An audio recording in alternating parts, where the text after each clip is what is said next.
Hi friends, welcome to our channel. Latest ఎపిసోడ్లో ఏం జరగబోతుందో ముందుగానే తెలుసుకుందాం. ఫ్రెండ్స్, డైలీ సీరియల్ నోటిఫికేషన్ కోసం ఛానల్ని సబ్స్క్రైబ్ చేసుకోండి ఫ్రెండ్స్. అండ్ పక్కనే ఉన్న బెల్ ఐకాన్ని క్లిక్ చేసి ఆల్ ఆప్షన్ని సెలెక్ట్ చేసేయండి. ఇక గుడిలో అయితే సీతారాముల కళ్యాణం మేమే చేయాలి, ఎందుకంటే ధర్మరాజులాగా ఉండాలి, రాముడు అంటే ఏకపత్నివ్రతుడై ఉండాలి, ఆ హక్కు బావగారికి లేదు అని చెప్పేసి అనామిక పెద్ద పంచాయతీ అయితే పెట్టేస్తుంది కదా. అనామికకు అంతేకాకుండా ధాన్యలక్ష్మికి అమ్మమ్మ గారు అక్కడ ఉన్న వాళ్ళందరూ కూడా అదిరిపోయేటట్టు సమాధానం అయితే చెప్తారు. అంతేకాదు, నిన్న కాక మొన్నొచ్చి నా అల్లుడిని నా కూతుర్లను ఇష్టం వచ్చినట్టు మాట్లాడుతున్నావు, నీకెవరిచ్చారు ఆ హక్కు? ఉంటే ఉండు, పోతే పో, అంతేకాని నా అల్లుడిని ఇంకొక మాట అన్నా నా ఇద్దరు కూతులను నోటికి వచ్చినట్టు మాట్లాడావంటే నిన్నేం చేస్తానో నాకే తెలీదు అని చెప్పేసి కనకమైతే గట్టిగానే అనామికకు వార్నింగ్ అయితే ఇచ్చేస్తుంది. అది కాదు అమ్మమ్మ గారు అని అనగానే ఇంకొక్క నిమిషం ఇంకొక్కరైనా ఇక్కడ నోటికి ఇష్టం వచ్చినట్టు మాట్లాడితే తిరిగి దుగ్గిరాల వారి ఇంటి వాకిటి గుమ్మంలో కూడా అడుగు పెట్టనివ్వకోకుండా చేస్తాను, గుర్తు పెట్టుకోండి అని అనగానే అప్పుడు దెబ్బకు అనామిక అయితే సైలెంట్ అవుతుంది. రాజ్ చేత కావ్య చేత అయితే శ్రీరామనవమి పూజని అయితే కంప్లీట్ చేసేస్తారు. కళావతి అనుకుంటూ ఉంటుంది, రామచంద్ర, నా భర్త కూడా నీలాంటి వాడే, కాకపోతే నువ్వు ఎవరో మాటలు విని సీతాదేవిని అరణ్యవాసాలకు పంపినట్టు నా భర్త ఏదో ఒక బలమైన కారణాన్ని మనసులో పెట్టుకొని ఈ బాబుకు కన్న తండ్రి కన్న తల్లి ఎవరో చెప్పమంటే చెప్పటం లేదు. నువ్వైనా ఆ సమాధానం త్వరగా వచ్చేటట్టు చేసి నా భర్త మీద పడుతున్న ఇటువంటి మచ్చలన్నిటినీ తొలగించేయాలి అని మనస్ఫూర్తిగా కోరుకుంటున్నాను అని చెప్పేసి కావ్య అయితే నమస్కరించుకుంటుంది. ఎంతసేపటికి త్వరగా ఇంటికి వెళ్ళిపోతే బాగుండు అని మన అపర్ణాదేవి అనుకుంటూ ఉంటుంది కదా. ఇక అక్కడ అయిపోయిన తర్వాత అందరూ అన్నదానాలు చేసేసి త్వరగా ఇంటికి వెళ్ళిపోవాలని గుడి లోపల నుంచి బయటకైతే వస్తూ ఉంటారు.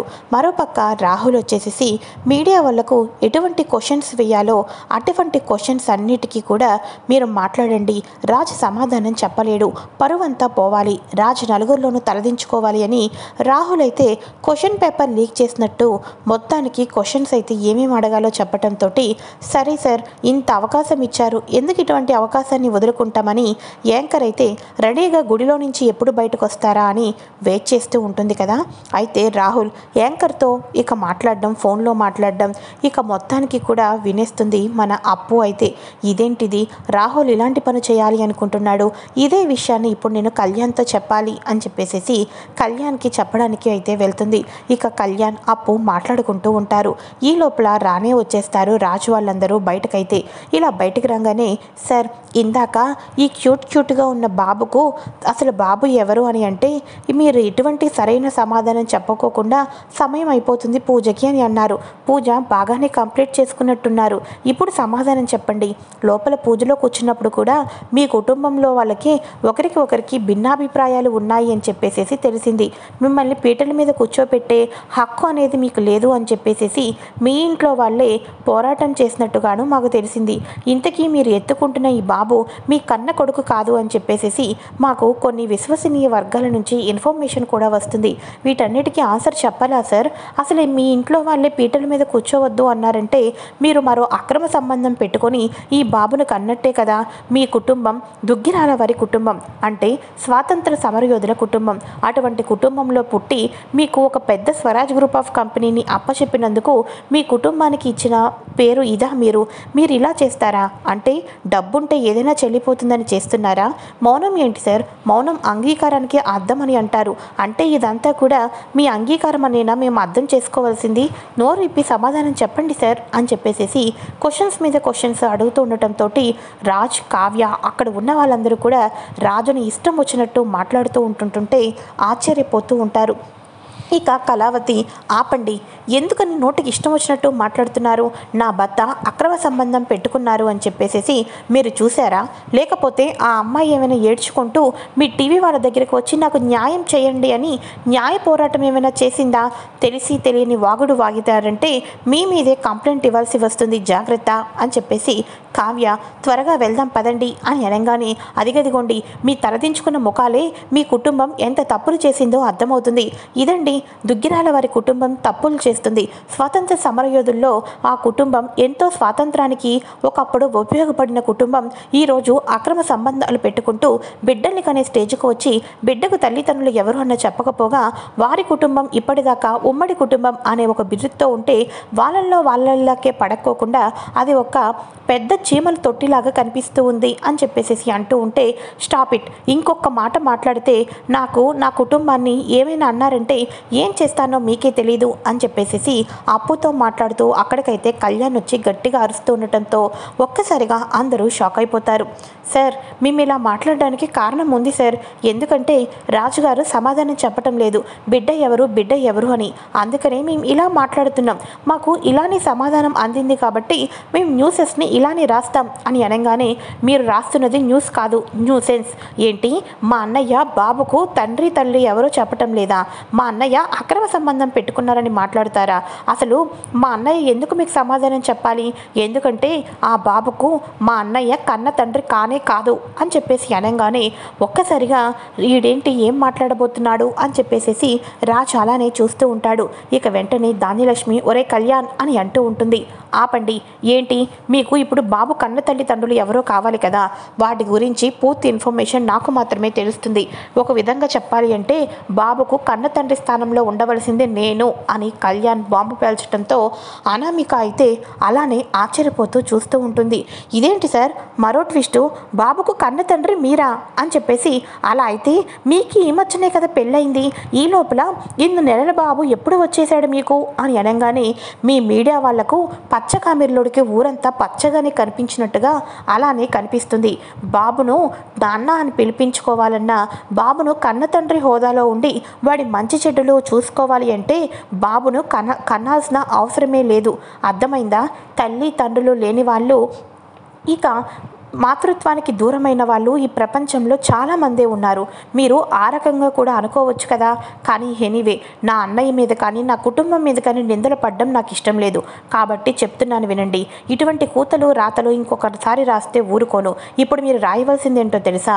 దుగ్గిరాల వారి కుటుంబం ఎంతో గొప్ప కుటుంబం కాబట్టి ఎంతో విశాలమైన హృదయాలు ఉన్న వాళ్ళు మాత్రమే జీవితంలో ఇటువంటి నిర్ణయాలు తీసుకోగలరు.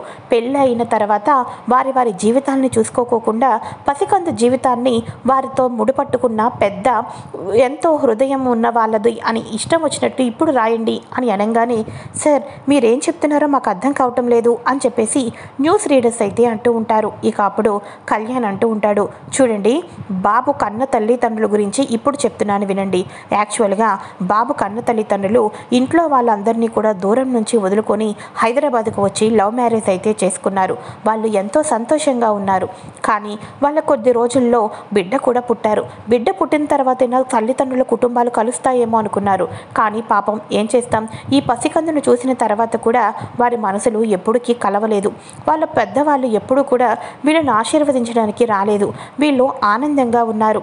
ఇక వాళ్ళు పిలిస్తే ఏంటి, పిలవకపోతే ఏంటి అని చెప్పేసి వాళ్ళే వాళ్ళ అమ్మ వాళ్ళ ఇంటికి వెళ్ళి ఒకసారి నేరుగా కలుద్దామని, నచ్చి చెబుదామని, తల్లిదండ్రుల బాధ్యత పిల్లల మీద ఉంటుంది అని బిడ్డను కన్న తర్వాత వారు ఊరికి వెళ్దామని బయలుదేరారు. కానీ ఇంతలోనే ఆ కారుకు పెద్ద యాక్సిడెంట్ అయితే అయిపోయింది. బాబు కన్న తండ్రి ఆన్ ది స్పాట్ అక్కడే చనిపోయాడు. బాబు కన్న తల్లి వచ్చేసేసి ఇప్పుడు కోమాలో ఉంది. కాబట్టి కోమాలో నుంచి బయటకు వచ్చేదాకా ఈ బాబు మా ఇంట్లోనే ఉంటాడు. ఇప్పటికైనా అర్థమైందా అని చెప్పేసి అనగానే, ఇదేంటిది, ఈ రాహుల్ సచ్చినోడు నాకు ఇలా చెప్పాడు, అనవసరంగా ఇంత మంచి హృదయం కడిగిన ముత్యం లాంటి ఈ కుటుంబానికి నేను అనవసరంగా బురదలు జల్లానే అని చెప్పేసి న్యూస్ రీడర్ అయితే ఇక షాక్ అయిపోతూ ఉంటుంది. ఇప్పటికైనా తెలిసి మాట్లాడండి, అంతేకాని ఇష్టం వచ్చినట్టు ఎవరో కక్షపూరితంతో ఒకరి గురించి రెచ్చగొట్టేటట్టు మాట్లాడితే మీరు ఇలానే రెచ్చిపోయి అడిగారనుకోండి, రేపటికి మీ ఉద్యోగం అనేది ఉండదు. అర్థమైందా అని అనగానే, సారీ సార్ అర్థమైంది, తొందరపాటులో ఏవేవో గాలివార్తలు విని అనవసరంగా నోటికి వచ్చినట్టు మిమ్మల్ని క్వశ్చన్ చేశాం. రాజు సార్, మీలాంటి హృదయం ఉండాలి అంటే నిజంగానే అది ఎవరికి సూట్ అవ్వదు. నిజంగానే మీ కుటుంబం, మీ మనస్తత్వాలు విషయాలు గొప్పవి అని మరోసారి నిరూపించారు సార్ ఈ పండగ పూట అని చెప్పేసేసి యాంకర్ అయితే ఇక దుగ్గిరాల కుటుంబం గురించి రాజు గురించి చాలా గొప్పగా చెప్తూ ఉంటుంది. అయితే ఇక ఇదిలా ఉండగా అప్పుడు రాజు అనుకుంటూ ఉంటాడు, ఇదేంటిది కళ్యాణ్ ఇలా చెప్పాడు, వీడు పూర్తిగా తెలిసి చెప్పాడో తెలియక చెప్పాడో తెలియదు, కానీ వీడు చెప్పిన దీంట్లో సగం నిజమైతే ఉంది అని ఇక కళ్యాణ్ అయితే నిజం తెలిసిపోయిందేమోనని రాజ్ మనసులో అనుకుంటూ ఉంటాడు. ఇక మీడియా వాళ్ళు అయితే వెళ్ళిపోతారు. మీడియా వాళ్ళు వెళ్ళంగానే పదండి మన అందరం అన్నదానం చేయడానికి వెళ్దాం అని అమ్మమ్మగారు అంటూ ఉంటే, ఒక్క నిమిషం ఆగండి, మనం అన్నదానంకి వెళ్ళే లోపల ఇక్కడ ఒకడి కడుపు అయితే నిండలేదు, వాడి కడుపు ఫుల్ చేస్తాను అని చెప్పేసి కళ్యాణ్ రాహుల్ చంప అయితే పగల కొడతాడు. ఇక వెంటనే ఏ కళ్యాణ్ ఇదేంటిది నా కొడుకు మీద చేయలేపావు, ఏమైంది కళ్యాణ్ నీకు, ఆఫీస్లోకి వెళ్ళంగానే నా కొడుకు నీకు ఎలా కనిపిస్తున్నాడేంటి అని అనగానే, చూడత్తా ఇంకా నేను లేట్ చేసి ముందుగా కొడితే ఇక వీడి గురించి ఊరంతా తెలిసి న్యూస్ పేపర్లో వేసేవాళ్ళు. ఒరే రాహుల్, నట్టింట్లో ఉంటూ మన ఇంటి పరువుని తీయాలని ప్రయత్నం చేశావంటే నేను ఊరుకోను. అసలు ఈరోజు ఇంత జరిగిందానికి గల కారణం ఏంటో తెలుసా అమ్మమ్మ, అసలు మీడియా వాళ్ళకు ఇన్ఫర్మేషన్ ఇచ్చింది ఎవరో తెలుసా, ఇదిగో ఈ రాహులే అని చెప్పేసి అనగానే, ఏంట్రా నేను చెప్పానని సాక్ష్యం ఏముంది అని చెప్పేసి అనగానే, అప్పు ఇలారా నీ ఫోన్లో వీడియో చూపించు అని చెప్పేసి అనగానే అప్పుడు వీడియో అయితే చూపిస్తారు. వీడియో చూపించడంతో ఇంటిల్లాది పాతి ఒక్కసారిగా రాహుల్ని అసహించుకుంటారు. అంటే నువ్వు ఇంకా మారలేదు, నువ్వు మారావే అనుకొని నీకు ఆఫీస్లో ఒక పోస్ట్ ఇచ్చి కూర్చోపెట్టారు చూడు, అది వీళ్ళు చేసిన తప్పు అని చెప్పేసి స్వప్న కూడా రాహుల్ని ఇష్టం వచ్చినట్టు తిడుతూ ఉంటుంది. ఇక ఉద్యోగం లేకపోతే ఏముంది, నా దగ్గర చక్కగా ₹1,00,00,000 కూడా ఉన్నాయి, ఎంజాయ్ చేయవచ్చు కొన్ని రోజుల వరకు అని రాహుల్ అయితే మనసులో అనుకుంటూ ఉంటాడు. ఇక వెంటనే ఇంటికైతే వీళ్ళు అన్నదానం చేసిన తర్వాత వెళ్ళిపోతారు. వెళ్ళిపోయిన తర్వాత అనామిక ఇక ఫ్రెష్ అవుతూ కళ్యాణం మన చేతుల మీద జరిగిద్దనుకున్నాను కళ్యాణ్ అని అనగానే ఒక్కసారిగా అనామిక, దయచేసి నువ్వు ఇటువంటి మాటలు నా దగ్గర మాట్లాడొద్దు, గుడిలో నువ్వు ఎంత రెచ్చిపోయావో నాకు తెలుసు, నీ నోటికి ఒక పుల్ స్టాప్ లేకోకుండా మాట్లాడావు. చూడు అనామిక, ఇంకొకసారి ఇలాంటి ప్రవర్తన చేశావి అనుకో, నీతో కూడా నేను దూరం పెట్టాల్సి వస్తుంది, నీ విషయంలో కూడా ఆలోచించి నిర్ణయాలు తీసుకోవాల్సిన పరిస్థితి ఏర్పడుతుంది, గుర్తు పెట్టుకో అని అనగానే, అదేంటి కళ్యాణ్ అని అంటూ ఉంటే, నువ్వు మారిపోయినట్టు నటిస్తున్నావు, కానీ నువ్వు ఉద్యోగానికి వెళ్తే నువ్వు ఆనందంగా ఉంటావు, అక్కడ వ్రతం మా అన్నయ్య వదనలు చేస్తే నీకేంటి ప్రాబ్లం, మా అన్నయ్యని పట్టుకుని నోటికి ఇష్టం వచ్చినట్టు మాట్లాడతావా, ఇంకొకసారి వచ్చావు అంటే పుట్టింటికి వెళ్ళాలి మీ అమ్మ పిలుస్తుంది అని అంటున్నావు కదా, శాశ్వతంగా పుట్టింట్లోనే ఉండిపోయే డెసిషన్ నేను తీసుకుంటాను, జాగ్రత్త అని చెప్పేసి కళ్యాణ్ అయితే వార్నింగ్ ఇస్తాడు. ఈ రకంగా కళ్యాణ్ అటు మీడియా వాళ్లకు రెచ్చిపోతున్న అనామికకు వార్నింగ్ ఇచ్చి పుల్ స్టాప్ అయితే పెడతాడు. అయితే నైట్ పడుకునే ముందు, కవి గారు మీరు ఏదో ఒక రకంగా అబద్ధం చెప్పి మీడియా వాళ్ళ నోరు అయితే మోయించారు, కానీ మీ అన్నయ్య నోరు తెరవించడం చాలా కష్టమైపోతుంది, ఏం చేయాలో అర్థం కావటం లేదు, ఇంకా కేవలం 5 రోజులు మాత్రమే ఉంది, ఈ 5 రోజుల లోపల మీ అన్నయ్య నిజం చెప్పాడో లేకపోతే నిజంగా మీ అన్నయ్య బయటకు వెళ్తే ఇప్పుడు అడిగిన మీడియా వాళ్ళే మన ఇంటి మీదకు దండయాత్రకి వస్తారు, దుగ్గిరాల వారసుడు నడి రోడ్డు మీద పడిన జీవితం అని వాళ్ళు ఇష్టం వచ్చినట్టు వేస్తారు, ఆయన జీవితం ఏమైపోతున్నా, ఆయన అధికారం ఏమైపోతున్నా, నలుగురు అతని వైపు వేలి ఎత్తి చూపిస్తున్నా బిడ్డ తల్లి ఎవరో నిజం చెప్పటం లేదు, మీరు అన్నట్టుగా వెనకాతల ఏదో బలమైన కారణం ఉంది, అదేంటో తెలుసుకొని దేవుడు ఇంత రాముడు లాంటి నా భర్త మీద నిందితులు పడుతున్నప్పుడు దేవుడు ఒక చిన్న దారి చూపిస్తే బాగుండు, ఆ దారిలోనే వెళ్ళొచ్చు అని చెప్పేసి కావ్య అనుకుంటూ ఉంటుంది. అయితే ఇక ఇదిలా ఉండగా కావ్యకు మీతో మాట్లాడాలి, మిమ్మల్ని కలవాలి అని ఒక అన్నోన్ నెంబర్ నుంచి మెసేజ్ అయితే వస్తుంది. ఇక వెంటనే వదిన దేవుడు సిగ్నల్ ఇచ్చినట్టున్నాడు, సిగ్నల్ రూపంలో నీ మెసేజ్ కూడా వచ్చింది అని అనగానే, అవును కవి గారు అని మెసేజ్ ఓపెన్ చేస్తుంది కావ్య. కావ్య మెసేజ్ చూసి ఒక్కసారిగా షాక్ అయిపోతుంది.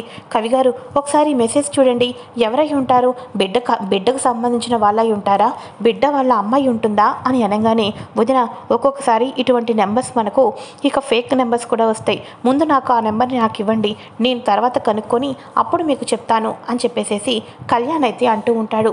సరే అని చెప్పేసి కావ్య నెంబర్ చెప్తుంది. మన కళ్యాణ్ వచ్చేసి నెంబర్ అయితే డయల్ చేస్తాడు.